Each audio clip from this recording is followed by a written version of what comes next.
ఒక అబ్బాయి వైన్ షాప్కి వెళ్ళి తన తండ్రి కోసం మందు కావాలని డబ్బులిచ్చి కొంటాడు. కానీ ఇంటికి వచ్చే దారిలో ఆ మందును తానే తాగేస్తాడు.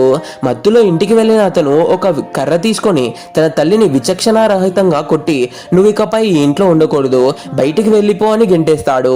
ఆ తర్వాత అతను నడి రోడ్డుపైనే స్పృహ తప్పి పడిపోతాడు. అప్పుడే కథ వెనుక ఉన్న అసలు నిజం బయటపడుతుంది. ఒకప్పుడు ఆ అబ్బాయి తండ్రి ఇంట్లో కూర్చొని మద్యం తాగుతూ ఉండేవాడు. పిల్లాడు స్కూల్ నుండి వచ్చే సమయం అవుతోంది, త్వరగా తాగడం ముగించు అని తల్లి చెబితే అతను వినకుండా, వాడు వస్తే నాకేంటి, నేను సంతోషంగా ఉంటాను అని తాగుతూనే ఉండేవాడు. ఒకరోజు ఆ అబ్బాయి రాగానే మద్యం అయిపోయిందని చెప్పి డబ్బులిచ్చి పిల్లాన్ని షాప్కు పంపిస్తాడు. ఆ అబ్బాయి మందుకొని అందులో సగం నీళ్లు కలిపి తాను తాగేసి మిగిలినది తండ్రికి ఇస్తాడు.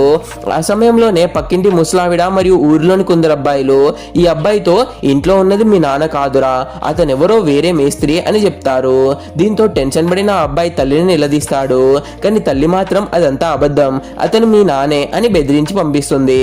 ఆ తర్వాత ఆ తల్లి పక్కింటి ముసలావిడ దగ్గరికి వెళ్ళి, అవునే, అతను నా మొగుడు కాదు, నేను వేరే మేస్త్రితో లేచిపోయాను, నా మొగుడిని నేనే చంపి ఈ ఇంట్లోనే పాతి పెట్టాను, నువ్వు ఇలాంటి విషయాలు మాట్లాడితే నిన్ను కూడా అలాగే చేస్తాను, జాగ్రత్త అని బెదిరిస్తుంది.